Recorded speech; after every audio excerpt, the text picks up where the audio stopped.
अगर आप जीडीसी 2023 का तैयारी कर रहे हैं और एग्जाम देने के बारे में सोच रहे हैं तो ये वीडियो आपको पहले पूरा ध्यान से देखना जरूरी है, क्योंकि पहला नोटिफिकेशन एसईसीआर यानी आरआरसी बिलासपुर के द्वारा जारी कर दिया गया है। तो इस वीडियो में हम आरआरसी बिलासपुर के द्वारा जारी नोटिफिकेशन में जो नए प्रोविजंस है उनको समझने का प्रयास करेंगे और उनमें कौन कौन से इंपॉर्टेंट पॉइंट है उन सभी को इस वीडियो में हम डिस्कस करेंगे।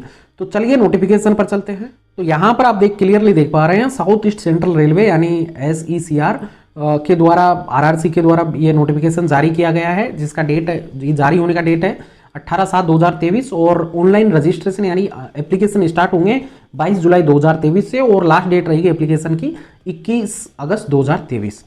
तो यहाँ पर कौन कौन सी पोस्ट इस नोटिफिकेशन में दी गई है, तो यहाँ पर एलपी टेक्नीशियन और जेई के लिए इस नोटिफिकेशन में पद नोटिफाई किए हैं। एनटीपीसी कैटेगरी का कोई भी पद इसके अंतर्गत नहीं आया है, यानी गुड्स गार्ड या ट्रेन मैनेजर का और स्टेशन मास्टर का कोई भी पोस्ट इसमें नोटिफाई नहीं की गई है एसईसीआर रेलवे की तरफ से। तो यहाँ पर एएलपी के लिए 820 पद नोटिफाई किए हैं। उसके बाद में टेक्नीशियन की बात करें तो बहुत सारे कैटेगरीज में नोटिफाई की गई है, जिसमें टोटल जो एएलपी टेक्नीशियन कैटेगरी के पद हैं 952 हैं। और जेई के बारे में बात करें दूसरी कैटेगरी, जिसमें JE electrical general, JE electrical TRS, JE TRD, JE CNW, JE diesel mechanical, JE diesel electrical, JE works, JE P way, JE bridge, JE tele.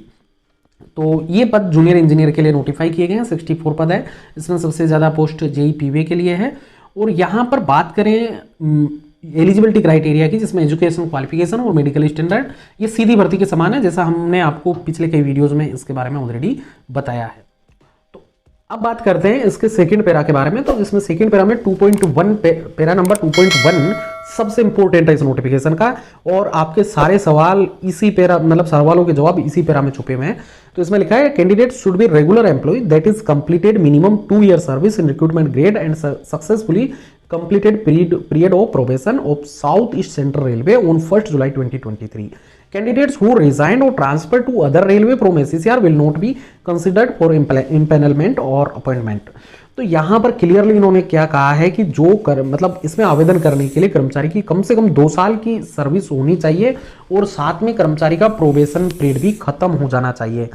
अब यहाँ पर 2 साल की सर्विस जिन कर्मचारियों में, जिन कैडर में ट्रेनिंग होती है इनिशियली, वो ट्रेनिंग का पीरियड भी इसमें काउंट नहीं होगा, ये ध्यान दे लेना, क्योंकि probation period after training start होता है। ट्रेनिंग सक्सेसफुली कंप्लीट होने के बाद में, उसके बाद में आपका प्रोबेशन पीरियड स्टार्ट होता है और इनिशियल रिक्रूटमेंट पर वो 2 साल के लिए होता है। तो यहाँ पर जिन पोस्टों के लिए यानी लेवल 1 में ट्रेनिंग नहीं होती है तो वहाँ 2 साल, और जैसे टेक्नीशियन है, टेक्नीशियन में अगर 6 महीने का ट्रेनिंग है तो आफ्टर 6 मंथ काउंट होगा, ठीक है। और दूसरा जो सवाल था सबसे ज्यादा पूछा जा रहा था, मैं देख रहा हूं, वो था कि क्या दूसरे जोन में अप्लाई कर सकते हैं। ये डाउट इस वजह से क्रिएट हुआ था क्योंकि रेलवे बोर्ड के द्वारा जो लेटर जारी किया गया था उसमें कहा गया था कि नोटिफिकेशन सेंट्रलाइज्ड होगा, तो इस वजह से लोगों के मन में ये सवाल बहुत ज्यादा आ रहा था। तो यहाँ पर इन्होंने क्लियरली बोला है कि जो कर्मचारी एसईसीआर को छोड़ चुका है, चाहे वो ट्रांसफर लेकर गया हो चाहे रिजाइन करके गया हो, उनको हम कंसीडर नहीं करेंगे।